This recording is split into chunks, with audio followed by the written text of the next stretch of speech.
എൻ്റെ അമ്മയെ, എൻ്റെ അപ്പായെ, അങ്ങയുടെ മുൻപിൽ മുട്ടുകുത്താൻ സാധിക്കാത്ത ഈ കാല് എനിക്ക് എന്തിന്?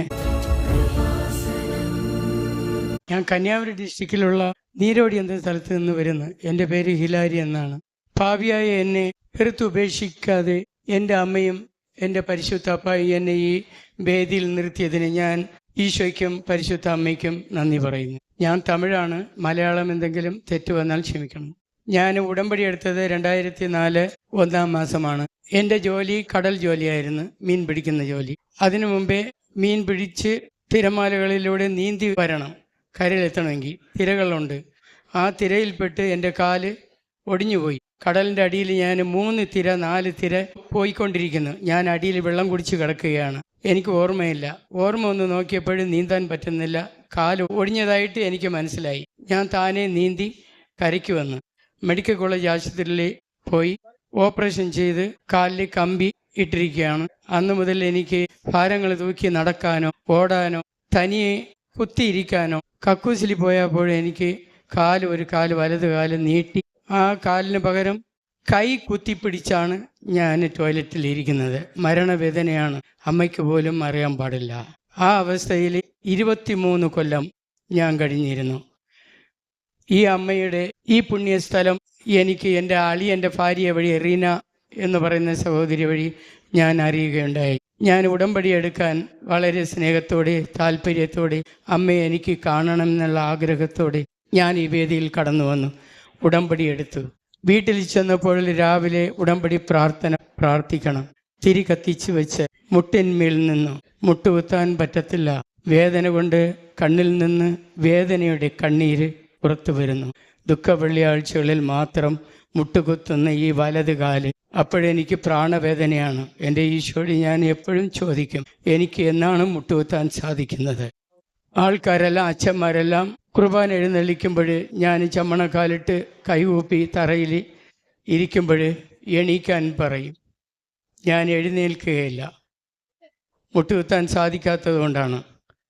അപ്പോൾ തിരി കത്തിച്ച് വെച്ച് പിറ്റേന്ന് ഉടമ്പടി എടുത്ത പിറ്റേന്ന് മുട്ടുകുത്താൻ ശ്രമിച്ചു. ഭാര്യ പറയുകയാണ്, അഭ്യാസം കാണിക്കരുത്, എനിക്കിപ്പോഴും വയസ്സ് 55 1 മാസം നിങ്ങൾക്ക് മെഡിക്കൽ കോളേജിൽ ഞാൻ മുട്ടുകുത്തിയതിൻ്റെ പേരിൽ കാല് പഴുത്ത് മെഡിക്കൽ കോളേജിൽ കൂട്ടിരുന്നതാണ്. ആ ശക്തി എനിക്കിപ്പോഴില്ല, വയസ്സായി, അഭ്യാസം കാണിക്കല്ലേ എന്ന് പറഞ്ഞു. ഞാൻ വളരെ വിഷമത്തോടെ കണ്ണീരോടെ ഹൃദയം നുറുങ്ങിയ സ്വരത്തിൽ ഞാൻ എൻ്റെ അപ്പനോട് പറഞ്ഞു, എൻ്റെ അമ്മയെ, എൻ്റെ അപ്പായെ, അങ്ങയുടെ മുൻപിൽ മുട്ടുകുത്താൻ സാധിക്കാത്ത ഈ കാല് എനിക്ക് എന്തിന് എന്ന് ഞാൻ എല്ലാവരും കേൾക്കെ വീട്ടിൻ്റെ അകത്ത് വെച്ച് തന്നെ ഞാൻ പറഞ്ഞു. ഞാൻ പ്രാർത്ഥന തീരുന്നതുവരെ മുട്ടുകുത്തി തന്നെയാണ് പ്രാർത്ഥിച്ചത്. വേദന ഉണ്ടായിരുന്നു. പിറ്റേന്ന് രാവിലെ പള്ളിയിൽ പോയി മുട്ടുകുത്തി. കുർബാന എഴുന്നള്ളിക്കുമ്പോൾ മുട്ടുകുത്തി. വേദനയില്ല. പക്ഷേ എനിക്ക് ഓർമ്മ വരുന്നില്ല, ഇതിനു മുമ്പേ വേദനയുള്ള കാലാണ്, മുട്ടുകുത്താൻ പറ്റാത്ത കാലാണ്. ഇപ്പോൾ ഞാൻ മുട്ടുകുത്തുന്നു. അപ്പോൾ എൻ്റെ ഭാര്യ ഒരു ദിവസം ചോദിച്ചു, എല്ലാവർക്കും അത്ഭുതങ്ങൾ കിട്ടുന്നല്ലോ, നിങ്ങൾക്ക് എന്താ ഒന്നും കിട്ടാത്തത്? അപ്പോൾ പെട്ടെന്ന് എനിക്ക് ഓർമ്മ വന്നു, ഞാൻ പ്രാർത്ഥിക്കുമ്പോൾ മുട്ടുകുത്തി പ്രാർത്ഥിക്കുന്നത് നീ കാണുന്നില്ലേ? അതെ, ഞാൻ കാണുന്നു. എനിക്ക് ഓർമ്മയില്ലായിരുന്നു. ദൈവത്തിന് 1000 കോടി നന്ദി. ഇപ്പോഴും ഞാൻ പള്ളിയിലിരിക്കുമ്പോൾ ആദ്യം മുട്ടുകുത്താൻ പറ്റിയ ആ ദിവസങ്ങളിലൊക്കെ മുട്ടുകുത്തി ഇരുന്നിട്ട് കാലിനെ തറയോട് ഊന്നി ഞരക്കുമായിരുന്നു. ഇത് സത്യമാണോ ഇല്ല മിഥ്യയാണോ എന്നുള്ള കാര്യം അറിയാൻ വേണ്ടി. ഇല്ല, എത്ര തറയിൽ ആ ഓപ്പറേഷൻ ചെയ്ത കാലിട്ട് ഞരക്കിയാലും വേദനയില്ല. ഇപ്പോഴും കാല് മടക്കാം. സാധാരണ ടോയ്ലറ്റിൽ മുട്ട് മടക്കി ഇരുന്ന് തന്നെ കാര്യങ്ങൾ സാധിക്കാൻ പറ്റുന്നു. കൂടുതൽ സന്തോഷം എൻ്റെ പരിശുദ്ധ അപ്പായുടെ തിരുമുൻപിൽ ഞാൻ എനിക്ക് തന്ന ഈ കാല് വെച്ച് കമ്പിയോടുകൂടെ തന്നെ വേദനയില്ലാതെ ഇന്നും ഞാൻ മുട്ടുമടക്കി ഞാൻ പ്രാർത്ഥിക്കാൻ കഴിയുന്നു. അതിന് എൻ്റെ ഈശോയ്ക്ക് പരിശുദ്ധ അമ്മയ്ക്കും കോടാനുകോടി നന്ദി പറഞ്ഞാലും മതിയാവില്ല. രണ്ടാമത്തെ സാക്ഷ്യം എന്ന് പറയുന്നത്, ഞാൻ ഈ കാല് ഓപ്പറേഷൻ ചെയ്തതിന് ശേഷം കടൽ ജോലി ചെയ്യാൻ പറ്റാതെയായി. അതുകൊണ്ട് ഒരു ഓട്ടോ എടുത്ത് ഓട്ടോ ഡ്രൈവറാണ് ഞാൻ എൻ്റെ ജോലി കൃത്യമായിട്ടും ചെയ്യും. അതിനുള്ള കാശ് ഭാര്യയുടെ കയ്യിൽ തന്നെ കൊടുക്കുകയും ചെയ്യും. 3 മക്കളുണ്ട്. 3 പേരും, 2 പേര് പഠിക്കുന്നു, ഒരാൾ ജോലിയിലായി. അപ്പോൾ ഈ ഓട്ടോയിൽ ഞാൻ മക്കളുടെ ഭാവിയെക്കുറിച്ച് ചിന്തിച്ചുകൊണ്ടിരിക്കുമ്പോൾ ഞാൻ ജോസഫച്ചൻ്റെ പ്രസംഗങ്ങളും ധ്യാനങ്ങളും വാക്കുകളുമൊക്കെ ഞാൻ എന്നും കേൾക്കാറുണ്ട് സെല്ലിൽ വഴിയായിട്ട്. അപ്പോൾ ആൾക്കാർ പറയുന്നുണ്ട് അമ്മ വരുമ്പോഴും മുല്ലപ്പൂവിൻ്റെ മണമാണെന്ന്. എനിക്ക് ആശയായി, അമ്മ എൻ്റെ അടുത്ത് വരില്ലേ എന്ന്. അങ്ങനെ ചിന്തിച്ചുകൊണ്ടിരിക്കുമ്പോൾ ഓട്ടോയിൽ തന്നെ മുന്നേ കിടക്കുകയാണ് എൻ്റെ ഓട്ടോ. 12:50 ഉച്ച സമയം 12:50. അപ്പോൾ ഈ വലത് സൈഡിൽ നിന്ന് ഒരു റോസാപ്പൂവിൻ്റെ, നല്ല റോസാപ്പൂവിൻ്റെ മണം. എനിക്ക് ആദ്യം പിടികിട്ടിയില്ല. ഞാൻ വിചാരിച്ച് ബേക്കറി കട അവിടെ ഇരിപ്പുണ്ട്, അപ്പോൾ അതിൽ നിന്ന് അവർ കത്തിച്ച തിരിയുടെ മണമായിരിക്കും എന്ന് വിചാരിച്ചു. പക്ഷെ അത് യഥാർത്ഥത്തിൽ ഈ മണം കൂടിക്കൂടി വരികയായിരുന്നു. എനിക്ക് സഹിക്കാൻ പറ്റാത്തത്ര മണമാണ്. ഒരു തണുപ്പുമുണ്ട്. ഞാൻ ഇറങ്ങി ചെന്ന് ബേക്കറി കട ചേട്ടനോട് ചോദിച്ചു, ചേട്ടാ ഏത് തിരിയാണ് കത്തിക്കുന്നത്? റോസാപ്പൂവിൻ്റെ തിരിയാണോ? ചേട്ടൻ പറഞ്ഞ് 12:50 1 ഉച്ചയ്ക്കാണോ തിരി കത്തിക്കുന്നത്? ഞാൻ രാവിലെ കത്തിച്ച അത് പൈനാപ്പിൾ മണമുള്ള തിരിയാണ്.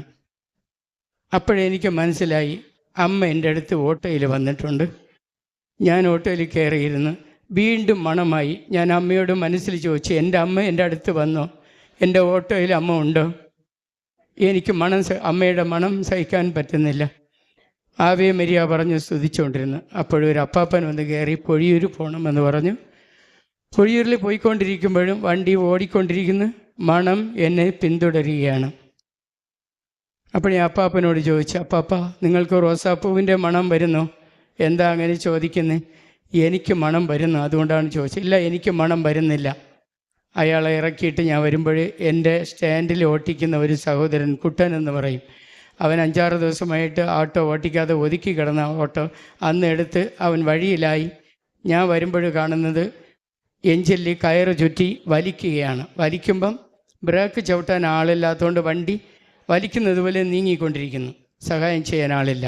ഞാൻ വന്നപ്പോൾ ഓട്ടോ ഒതുക്കിയിട്ട് ഞാൻ ചോദിച്ചു, എന്താ കുട്ടാ വണ്ടി സ്റ്റാർട്ടാകുന്നില്ല? 4-5 ദിവസം ഓടാതിരുന്നത് കൊണ്ട് വണ്ടി സ്റ്റാർട്ടാകുന്നില്ല. വലിക്കുമ്പോൾ ബ്രേക്ക് ചവിട്ടാൻ ആളില്ല. ഞാൻ പറഞ്ഞു, ഞാൻ ചവിട്ടിക്കൊള്ളാം. ഞാൻ അവൻ്റെ വണ്ടിയുടെ അകത്ത് കയറി ബ്രേക്ക് ചവിട്ടി. ഞാൻ പറഞ്ഞു, വലിച്ചോ, ഒറ്റ അടിക്ക് സ്റ്റാർട്ടാകും എന്ന് പറഞ്ഞു. ഞാൻ ബ്രേക്ക് ചവിട്ടി അവൻ്റെ വണ്ടിയുടെ അകത്തിരിക്കുമ്പം ഭയങ്കര റോസാപ്പൂവിൻ്റെ മണം ആ ഓട്ടോ മുഴുവനും ഉണ്ടായിരുന്നു. ഞാൻ അവൻ്റെ അടുത്ത് ചോദിക്കാൻ പോയില്ല, അവൻ ഹിന്ദു സഹോദരനാണ്. അപ്പോൾ നേരെ വീട്ടിൽ പോയി. അപ്പോൾ ഞാൻ ഇട്ടുന്ന ഷർട്ട് 5 ദിവസം കഴിഞ്ഞ് 5 ദിവസം ഒരേപോലെ ഇട്ടുന്ന ഒരേ ഷർട്ട്. ആ ഷർട്ടിനെ മണപ്പിച്ച് നോക്കി വണ്ടിയിലിരുന്ന്, ഇതിൽ നിന്നാണോ റോസാപ്പൂവിൻ്റെ മണം വരുന്നത്?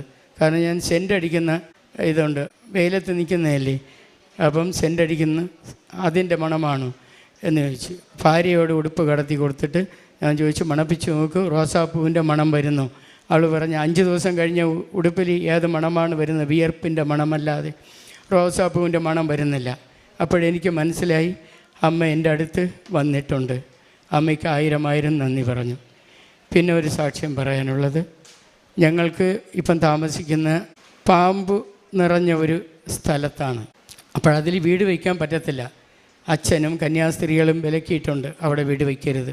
അപ്പോൾ ഞങ്ങൾ ഊരമ്പെന്ന് പറയുന്ന സ്ഥലത്ത്, ഞങ്ങളുടെ സ്ഥലത്ത് നിന്ന് 3.5 കിലോമീറ്റർ ദൂരമുണ്ട്.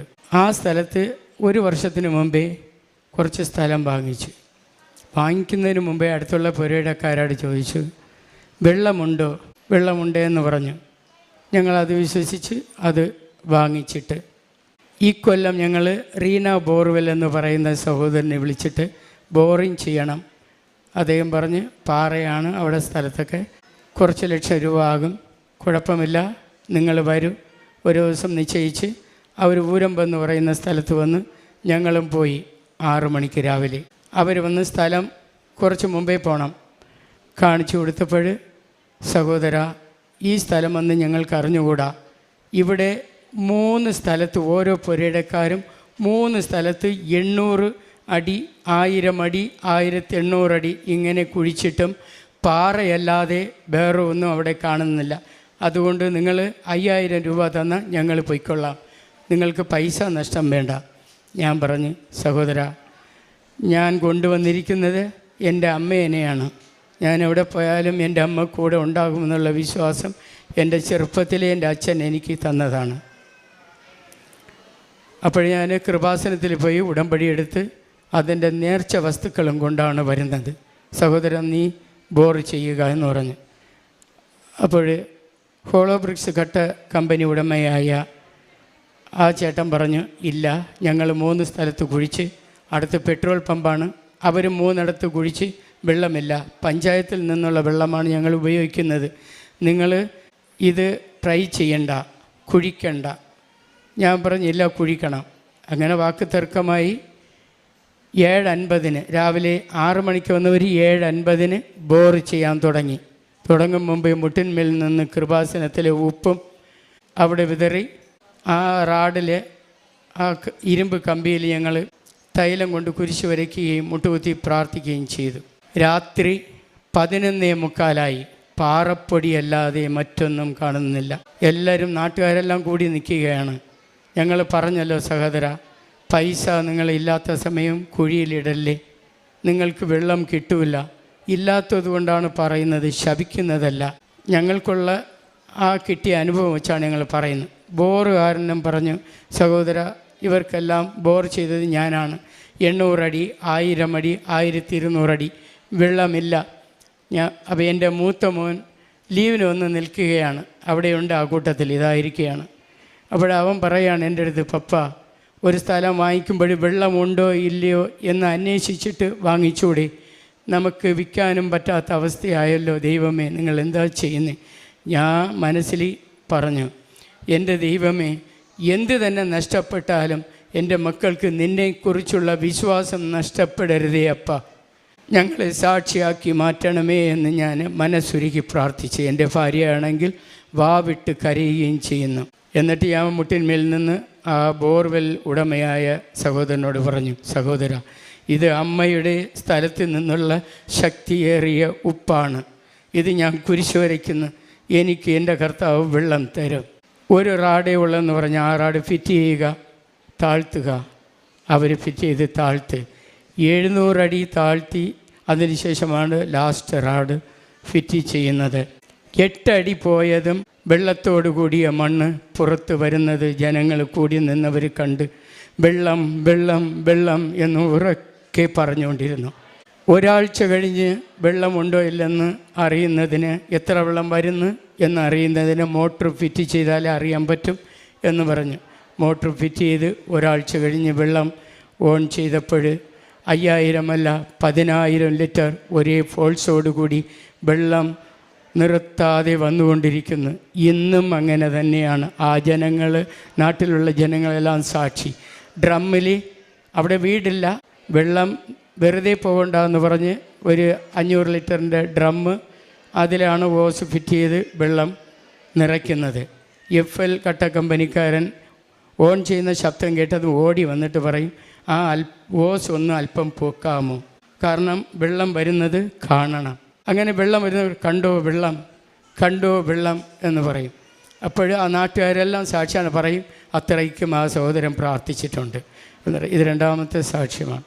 3ാമത്തെ സാക്ഷ്യം, ഇവിടെ നിന്ന് ഉടമ്പടി എടുത്തതിന് ശേഷം കാശ് രൂപം ഉടുപ്പിൽ കുത്തിയിട്ടാണ് നടക്കുന്നത്. അപ്പോൾ അമ്മ എൻ്റെ കൂടെ ഉണ്ട്, എല്ലാത്തിനും എല്ലാ കാര്യങ്ങളിലും എൻ്റെ അമ്മ എൻ്റെ കൂടെ ഉണ്ടാവുമെന്നുള്ള ഉറച്ച വിശ്വാസം എനിക്കുണ്ടായിരുന്നു. 2ാമത്തെ മകൻ്റെ പഠന ചെലവിന് വേണ്ടി കുറച്ച് സ്വർണം ഉണ്ടായിരുന്നു, അതിനെ വിൽക്കാൻ വേണ്ടി നാഗർകോവിൽ എൻ്റെ ഓട്ടോയിൽ പോയിക്കൊണ്ടിരുന്നു. രാത്രിയാണ്, മണി 8:30 അടുപ്പിച്ചിരിക്കും. വലിയ കുഴി കാണുന്നില്ല, വന്ന് വീണ് ആട്ടോ മറിയുമായിരുന്നു. പക്ഷേ ദൈവത്തിൻ്റെ അനുഗ്രഹം കൊണ്ട് ആട്ടോ മറിഞ്ഞില്ല. ഞങ്ങൾ അത് കാര്യം സാധിച്ചിട്ട് വീട്ടിൽ വന്നു. പിറ്റേന്ന് രാവിലെ 6 മണിക്കുള്ള നിത്യപൂജയ്ക്ക് പോകണം. ഉടുപ്പെടുത്തിട്ട് കാക്കിയിലുള്ള കുത്തിവെച്ച കാശുരൂപം തിരക്കി. പിന്നു മാത്രമുണ്ട്, കാശുരൂപമില്ല. എൻ്റെ ഭാര്യ പറഞ്ഞ്, ഉടമ്പടി നിങ്ങൾ തെറ്റിച്ച് ജീവിക്കുന്നു. അതുകൊണ്ടാണ് പ്രിയപ്പെട്ട ജോസഫ് അച്ഛൻ പറയും, ഉടമ്പടി തെറ്റിച്ചാലാണ് കാശുരൂപം നിങ്ങളെ വിട്ടു പോകുന്നത്.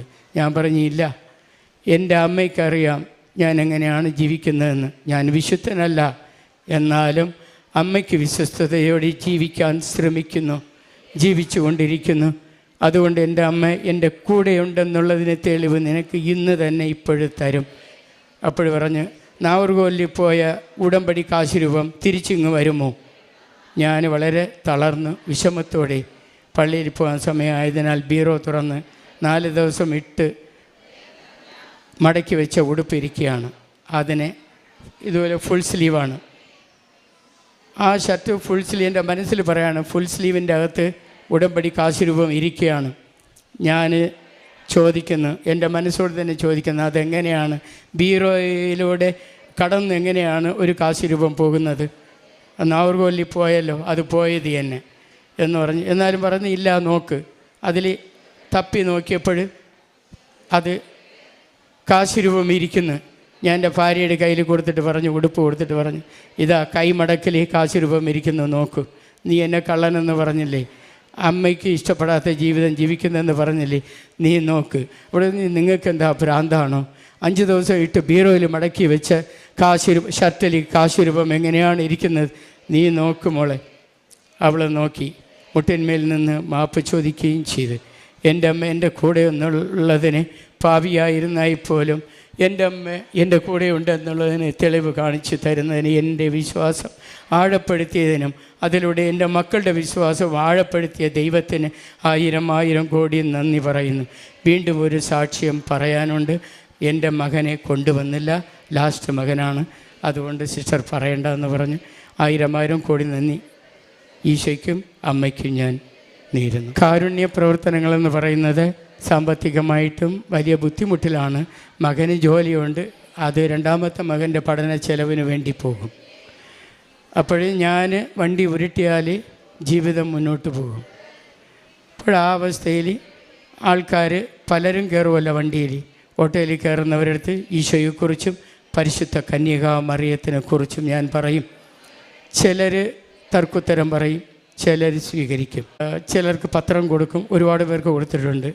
പിന്നെ കണ്ണനാകം എന്ന് പറയുന്ന സ്ഥലം ഞങ്ങളുടെ നീരോടി തുറയിൽ നിന്ന് 1 കിലോമീറ്റർ അകലെയാണ്. അവിടെ ഹിന്ദു സഹോദരങ്ങളാണ് കൂടുതൽ. യേശുവിനെക്കുറിച്ച് അറിയാം, പക്ഷേ നമ്മുടെ സഹോദരങ്ങൾ ജീവിക്കുന്ന ജീവിത രീതി അവർ കണ്ടുകൊണ്ടിരിക്കുകയാണ്. മദ്യഷാപ്പിൽ എപ്പോഴും 24 മണിക്കൂർ നേരവും കുറയാതെ നമ്മുടെ ക്രിസ്ത്യാനികളുണ്ട്. അപ്പോൾ നമ്മുടെ ജീവിതത്തിനെക്കുറിച്ച് അവർക്കറിയാം. ക്രിസ്തുവിനെക്കുറിച്ച് പറയാൻ വഴിയില്ലാണ്ടായി അവർ തിരിച്ചു ചോദിക്കുന്നത് ഇതാണ്, നിങ്ങളുടെ ക്രിസ്ത്യാനികൾ ഇങ്ങനെ ജീവിക്കുമ്പം ആരെക്കുറിച്ചാണ് ഞങ്ങളെ പഠിപ്പിക്കുന്നത് എന്ന് പറഞ്ഞ് ജംഗ്ഷനിൽ ഞാൻ പത്രം കൊടുത്ത് ക്രിസ്തുവിനെക്കുറിച്ചും അമ്മയെക്കുറിച്ചും പറഞ്ഞുകൊണ്ടിരിക്കുമ്പോൾ ഒരു ഹിന്ദു സഹോദരൻ ഒരു ചവിട്ടി എന്നെ താഴെ ഇടുകയും 4-5 അടി അടിക്കുകയും ചെയ്തത് കണ്ടുകൊണ്ടിരുന്ന ഒരു ക്രിസ്ത്യാനി സ്ത്രീ ഓടി വന്ന്, ഇയാൾ അത്തരക്കാരനല്ല, അയാൾ അടുത്തുണ്ടായിരുന്നില്ല, ദൂരെ നിന്നിട്ടാണ് ഈ കാഴ്ച കൊണ്ട് ഓടി വന്ന്, അത്തരക്കാരനല്ല, അടിക്കരുത് എന്ന് പറഞ്ഞു. എന്നിട്ട് എൻ്റെ ഓട്ടോയിൽ ഞാൻ കയറി. അതും അടങ്ങാത്തതുകൊണ്ട് ഓട്ടോക്കാരെ വിളിച്ച് ഇയാൾ ക്രിസ്തുവിനെക്കുറിച്ച് പറയുന്നു, നോട്ടീസ് കൊടുക്കുന്നെന്ന് പറഞ്ഞു. അപ്പം ഓട്ടോ ഡ്രൈവർ വന്ന് പറഞ്ഞ്, സഹോദര ഇവിടെ നിന്ന് പൊയ്ക്കൊള്ളുക എന്ന് പറഞ്ഞ്. ഞാൻ പത്രം കൊടുത്തിട്ട് ആ അമ്മ വാങ്ങിച്ച് അയാളെ തട്ടിയിട്ട് ആ പത്രം എടുത്തുകൊണ്ട് ഞാൻ എൻ്റെ ഓട്ടോയിൽ കയറി ഊരമ്പെന്ന സ്ഥലത്ത് പത്രം കൊടുക്കാനായിട്ട് പോകുമ്പോൾ ഈ കൂടെ ഇരുന്ന സ്ത്രീ ചോദിക്കുകയാണ്, എന്തിനാണ് ആ സഹോദരൻ എന്നെ അടിച്ചത്? ഞാൻ പറയും, യേശുവിനെക്കുറിച്ച് എൻ്റെ അമ്മയെക്കുറിച്ചും പറഞ്ഞു കൊടുത്തുകൊണ്ടിരിക്കുമ്പോഴാണ് എനിക്ക് അടി കിട്ടിയത്. എനിക്ക് സങ്കടമില്ല, പക്ഷേ ഇതൊക്കെ പുതിയ അനുഭവമാണ് എനിക്ക്. അതുകൊണ്ട് മക്കൾ പറയുന്നത്, അപ്പാ ഇനി ഇങ്ങനെയുള്ള പ്രവർത്തനങ്ങൾ ചെയ്യല്ലേ, ഞങ്ങൾക്ക് നിങ്ങളെ വേണം. എങ്കിൽ ഈ കാരുണ്യ പ്രവൃത്തി, ഈ പത്രപ്രവർത്തകർ ഞാൻ ചെയ്യാതെ പോയാൽ എനിക്കത് ഈശോയെ വെറുക്കുന്ന രീതിക്കായി പോകും. അതുകൊണ്ട് എൻ്റെ ജീവൻ പോയാലും കുഴപ്പമില്ല. ഞാൻ എൻ്റെ ജീവൻ എനിക്കും നിങ്ങൾക്ക് വേണ്ടി ജീവൻ ഹോമിക്കാൻ മനുഷ്യനായി, വെറും മനുഷ്യനായി നമ്മുടെ ഇടയിൽ വന്ന് ഒന്നുമില്ലാത്തവനെ പോലെ താഴ്മയോടെ നമുക്ക് മാതൃക കാണിച്ച് തന്ന ഈശോയ്ക്കും മറിയത്തിനും 1000 നന്ദി പറഞ്ഞുകൊണ്ട് എൻ്റെ വാക്കുകൾ ഞാൻ അവസാനിപ്പിക്കുന്നു. പുറപ്പാടിൻ്റെ പുസ്തകം 33-ാം അധ്യായത്തിൽ 17-ാം തിരുവചനം അരുളി ചെയ്യുന്നു, കർത്താവ് മോശയോട് പറഞ്ഞു, നീ ആവശ്യപ്പെട്ട ഈ കാര്യവും ഞാൻ ചെയ്യും. എന്തെന്നാൽ നീ എൻ്റെ പ്രീതി നേടിയിരിക്കുന്നു, കൃപ നേടിയിരിക്കുന്നു, നിന്നെ എനിക്ക് നന്നായി അറിയാം. കർത്താവ് മോശയ്ക്ക് കൊടുത്ത ഒരു സർട്ടിഫിക്കറ്റാണ്, നിന്നെ എനിക്ക് നന്നായി അറിയാം. ഉടമ്പടിയെടുത്ത് ഉടമ്പടി ജീവിതം നയിക്കുന്ന നമുക്ക് ഓരോരുത്തർക്കും ഈ ഒരു സർട്ടിഫിക്കറ്റാണ് വേണ്ടത്.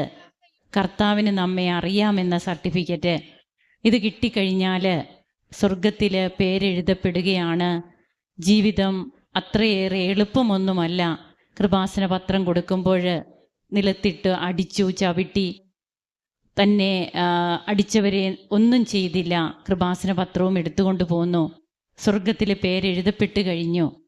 ഈ ഒരു അവസ്ഥയിലും തൻ്റെ മക്കള് തനിക്ക് തങ്ങൾക്ക് പപ്പയെയാണ് വേണ്ടത്, ഇനി ഇങ്ങനെയുള്ള കാര്യങ്ങളൊന്നും ചെയ്യരുതെന്ന് പറയുമ്പോഴും ഉറച്ച ബോധ്യത്തോടെ തന്നെ തന്നെ ശൂന്യനാക്കിയ ക്രിസ്തു, ആ ക്രിസ്തുവിന് വേണ്ടിയിട്ട്, എൻ്റെ അപ്പായ്ക്ക് വേണ്ടിയിട്ട് ഞാനിത് ചെയ്യും എന്നുള്ള ആ ഒരു ഉറച്ച തീരുമാനത്തോടെ മുമ്പോട്ട് പോകുന്ന ഈ മകനെ എങ്ങനെയാണ് ഈശോയ്ക്ക് കാണാതിരിക്കാനാവുക? അമ്മ മാതാവ് ഫയലുകൾ ഓരോന്ന് കൊടുത്തുകൊണ്ടിരുന്നു. തൻ്റെ കാല് 23 വർഷമാണോ? 23 വർഷം മുമ്പ് സർജറി കഴിഞ്ഞു, സ്റ്റീലിട്ടിരിക്കുന്നു, തനിക്കൊന്നും ചെയ്യാൻ പറ്റാത്ത അവസ്ഥ. ആ മകനാണ് പിന്നീട് ഇവിടെ വന്ന് ഉടമ്പടി എടുത്തതിന് ശേഷം അപ്പായുടെ മുമ്പിൽ മുട്ടുകുത്താൻ പറ്റാത്ത ഒരു കാലെനിക്ക് എന്തിന് എന്ന് ഉറക്കെ ചോദിക്കുന്നു. പിന്നീട് അങ്ങോട്ട് എല്ലാ ദിവസവും മുട്ടുകുത്തി നിന്ന് പ്രാർത്ഥിക്കാൻ പറ്റുന്നു. തനിക്ക് ഉടമ്പടി നേർച്ച വസ്തുക്കളൊക്കെ ഉപയോഗിച്ചില്ലേ? ഉടമ്പടി നേർച്ച വസ്തുക്കൾ എന്നും കുരിശ് വരച്ച് പൂശുമായിരുന്നു. അങ്ങനെ ഉടമ്പടി തൈലവും ഒക്കെ പൂശി പ്രാർത്ഥിക്കുമ്പോൾ പിന്നീട് എങ്ങനെയാണ് താൻ പോലും അറിയാതെ തനിക്ക് ആ ഒരു അസ്വസ്ഥത മാറിക്കിട്ടുക? ഇന്ന് ഏതു നേരവും മുട്ടിന്മേൽ നിൽക്കുന്നു, പ്രാർത്ഥിക്കുന്നു, മുട്ട് വഴങ്ങുന്നു. തൻ്റെ പ്രാഥമിക ആവശ്യങ്ങൾ പോലും നിറവേറ്റുന്നതിന് എത്രമാത്രം ബുദ്ധിമുട്ട് അനുഭവിച്ചിരുന്നു, വേദന നിറഞ്ഞതായിരുന്നു തൻ്റെ 23 വർഷത്തെ ജീവിതം എന്നൊക്കെ ഹിലാരി എന്ന ഈ മകൻ ഇവിടെ പങ്കുവെക്കുകയാണ്. ഇത് ഈശോയ്ക്ക് വേണ്ടിയിട്ട് സാക്ഷ്യം വഹിക്കുമ്പോൾ സ്വർഗത്തിൽ പേരെഴുതപ്പെട്ടു കഴിഞ്ഞതിൻ്റെ ഒരനുഭവമാണിത്. വീണ്ടും തനിക്ക് സുഗന്ധാഭിഷേകമായിട്ട് അമ്മ എങ്ങനെ തൻ്റെ കൂടെ നിൽക്കുന്നു. താൻ പോകുന്ന സ്ഥലത്തൊക്കെ മറ്റുള്ളവരുടെ ഓട്ടോയിൽ താൻ കയറിയപ്പോഴും അവിടെയും, അതായത് ഞാൻ നിന്നെ കൈവിടില്ല, ഞാൻ നിൻ്റെ കൂടെയുണ്ട്, എനിക്ക് നിന്നെ നന്നായി അറിയാം, നീ എൻ്റെ പ്രീതി നേടിയിരിക്കുന്നു. ഇതാണ് അമ്മ പറയാതെ പറയുന്നത്. അങ്ങനെ സംരക്ഷണം കൊടുക്കുന്നു. തനിക്ക് നഷ്ടപ്പെട്ട കാശ് രൂപം നാഗർകോവിൽ ഏതോ ഒരു കുഴിയിൽ നഷ്ടപ്പെട്ടു എന്ന് ബോധ്യമുണ്ട്. എന്നാൽ അത് തൻ്റെ അലമാരിയിൽ നിന്ന് താൻ 3-4 ദിവസം മുമ്പ് മടക്കി വെച്ച ഷർട്ടിൽ നിന്ന് തനിക്ക് ലഭിക്കുന്നു. അങ്ങനെ അതുപോലെ തങ്ങൾക്ക് ജലലഭ്യത. എത്രയോ മക്കളാണ് ഉടമ്പടി എടുത്തതിന് ശേഷം വരണ്ട നിലത്ത് നിന്ന് തങ്ങൾക്ക് ജലം ലഭിച്ചത് പറയുക. അത് വീണ്ടും യെശയ്യാ പ്രവാചകന്റെ പുസ്തകത്തിൽ വീണ്ടും നമുക്ക് കാണുവാൻ കഴിയും. 58-ാം അധ്യായത്തിൽ, അപ്പോൾ നിന്റെ വെളിച്ചം പ്രഭാതം പോലെ പൊട്ടിവിരിയും, നീ വേഗം സുഖം പ്രാപിക്കും. നിന്റെ നീതി നിന്റെ മുൻപിലും കർത്താവിൻ്റെ മഹത്വം നിന്റെ പിൻപിലും നിന്നെ സംരക്ഷിക്കും. നീ പ്രാർത്ഥിച്ചാൽ കർത്താവ് ഉത്തരമരുളും, നീ നിലവിളിക്കുമ്പോൾ ഇതാ ഞാനെന്ന് അവിടുന്ന് മറുപടി പറയും. ഇതൊക്കെ ഇന്ന് നടക്കുന്ന കാര്യങ്ങളാണ്. നമ്മുടെ ജീവിതത്തെ നാം ഈശോയ്ക്ക് വേണ്ടിയിട്ടുള്ള ഒരു ജീവിതമായിട്ട് മാറ്റുമ്പോൾ അതെത്രമാത്രം വ്യക്തമാണ്, അതുപോലെ എത്രമാത്രം ആത്മാർത്ഥതയാണ് ഈ മകൻ്റെ അനുഭവ സാക്ഷ്യം പങ്കുവെക്കുമ്പോൾ നാം ഒക്കെ കേട്ടുകൊണ്ടിരിക്കുകയാണ്. അങ്ങനെ പിന്നീട് എങ്ങനെ ആ സ്ഥലത്ത് ആർക്കും ജലം കിട്ടിയിട്ടില്ല, എന്നാൽ തങ്ങൾക്ക് മാത്രം. അതെല്ലാവരും കൈവിട്ടു. പലരും പലതും പറഞ്ഞു. പൈസ വെറുതെ കളയണ്ട എന്ന് പറഞ്ഞു. എത്ര ലക്ഷമാണ് മൊത്തം പറഞ്ഞത് അവിടെ? 3.25 ലക്ഷം രൂപയാണ് പറഞ്ഞത് ബോർ ചെയ്യാൻ. ഈ 3.25 ലക്ഷം രൂപ നിനക്ക് നഷ്ടപ്പെടുകയുള്ളൂ. അവസാനിപ്പിക്കാൻ പറഞ്ഞിട്ട് കേട്ടില്ല. അതാണ് ദൃഢമായ ദൈവസ്നേഹം, വിശ്വാസം. എൻ്റെ അമ്മയും ഈശോയും എൻ്റെ കൂടെയുണ്ട്. എല്ലാവരും പറയുന്നതല്ല ഞാൻ കേൾക്കേണ്ടത്. ഞാൻ എൻ്റെ അമ്മയെ കൂടെ കൊണ്ടുവന്നിട്ടുണ്ട്. എൻ്റെ ഈശോ കൂടെയുണ്ട്. അവിടെ നിന്ന് വെഞ്ചരിച്ച് തന്ന വിശുദ്ധ ഉപ്പ് എൻ്റെ കയ്യിലുണ്ട്. ഇതിട്ട് പ്രാർത്ഥിച്ചാൽ എനിക്ക് ജലം കിട്ടും. ഈ ഒരു ബോധ്യം അത് കിട്ടണമെങ്കിൽ അരൂപി നമ്മുടെ കൂടെ വേണം, പരിശുദ്ധാത്മാവ്. ഇല്ലെങ്കിൽ ലോകം പറയുന്ന ലോകാരൂപിയായിരിക്കും നാം കേൾക്കുക. എല്ലാവരും പറഞ്ഞില്ലേ, ഇനി എന്തിനാ എന്നുള്ളൊരു ചിന്ത പോലും വന്നില്ല. ഇന്ന് സമൃദ്ധമായ ജലം അവിടെ ലഭിക്കുന്നു. ആർക്കും കിട്ടാത്തത്ര ജലം നൽകി. എങ്ങനെയാണ് ദൈവം തന്നെ വഴി നടത്തിയത്, അല്ലെങ്കിൽ തനിക്ക് മുമ്പേ ദൈവം നടന്നതെന്നൊക്കെയാണ് ഈ മകൻ ഇവിടെ പങ്കുവയ്ക്കുക. ഇതൊക്കെ തന്നെയാണ് തൻ്റെ ജീവിതത്തിൽ ദൈവം ഇടപെട്ട അനുഭവ സാക്ഷ്യങ്ങളായിട്ട് ഹിലാരി എന്ന ഈ മകൻ ഇവിടെ പങ്കുവയ്ക്കുക. അങ്ങനെ തൻ്റെ ജീവിതത്തെ മൊത്തം മാറ്റിമറിച്ച തൻ്റെ പ്രാർത്ഥനാ ജീവിതവും കാരുണ്യ പ്രവർത്തനങ്ങൾ, പ്രേക്ഷിത പ്രവർത്തനം, ഇതിനൊക്കെ കൂടുതൽ ഊർജ്ജസ്വലതയേകിയ സത്യദൈവത്തിന് നന്ദി പറയുന്ന ഈ മകനോടൊപ്പം നമുക്കും കരങ്ങളടിച്ച് ഈശോയ്ക്കും അമ്മയ്ക്കും നന്ദി പറയാം. യേശുവേ നന്ദി, യേശുവേ സ്തുതി, യേശുവേ ആരാധന.